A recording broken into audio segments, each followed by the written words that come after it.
ఇక విజయవాడలో చిన్నారుల విక్రయం కేసులో నిందితులను ప్రశ్నించనున్నారు. ప్రధాన నిందితులుగా ఉన్న సరోజిని, భారతిని ప్రశ్నించనున్నారు. ఈ నెల 9 వరకు నిందితులను విచారించనున్నారు.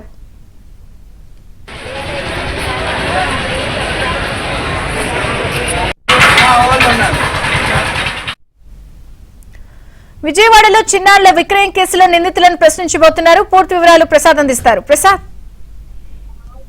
విజయ చంద్రిక పచ్చికమ్మల విక్రయాల కేసు సంబంధించి పోలీసులు ప్రత్యేక దృష్టి పెట్టారు. ఇప్పటికే ఈ కేసులో ఢిల్లీ కేంద్రంగా ₹1,00,000 పచ్చికమ్మలు విక్రయిస్తున్న భారతీయ క్రైమ్ స్థలంలో కూడా అరెస్ట్ చేసి విచారణ చేశారు.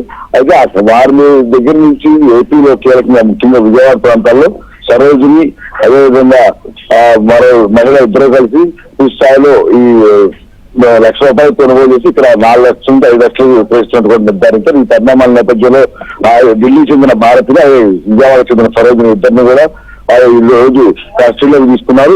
3 రోజుల పాటు ఈ నెల 9 వరకు కూడా వీరిద్దరిని కూడా విచారించనున్నారు. ప్రధానంగా పచ్చికమ్మల విషయాలకు సంబంధించి అసలు తల్లి తెలిస్తే వస్తున్నారా, హాస్పిటల్ దొంగతనంగా తీసుకొస్తారనే అంశాలపై కూడా విచారిస్తారు. అయితే తొలి విచారణ అరెస్ట్ చేసిన సమయంలో భారతీయ సరోజిని కొంతలో సమాధానాలు చెప్పడం, ఇద్దరు కలిసి చేసినప్పటికి కూడా బిడ్డలను ఎక్కడ తీసుకొస్తున్నారు, ఏదైనా తీసుకొస్తున్నారు అంతపై స్పష్టత ఇవ్వడంతో పోలీసులు దీన్ని సీరియస్ గా ఇస్తున్నారు. వీరు వెనక కొంతమంది ఒక ముఠాగా ఏర్పడి ఈ పచ్చికమ్మలు చేరవేస్తారు. వీరు వివిధ ప్రాంతాలకు తీసుకెళ్లి విక్రయిస్తున్నట్టుగా నిర్ధారించారు. ఈ నేపథ్యంలో వీరి వెనక ఎవరున్నారు, ఇంకా ఎన్ని ముఠాలు పనిచేస్తున్న అంశాలపై మరింత లోతుగా విచారణ చేసేందుకు ఇద్దరు కస్టడీలో తీసుకున్నారు. ఈ రోజు ప్రస్తుతం విచారణ కొనసాగుతుంది.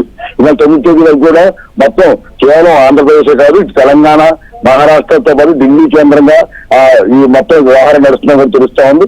ఈ పరిణామాల నేపథ్యంలో ఆ రాష్ట్రాల్లో ఉన్న మొత్తాన్ని కూడా ఇప్పుడు వీరి ద్వారా సమాచారం సేకరించి అరెస్ట్ చేసేందుకు రంగం సిద్ధం చేస్తున్నారు.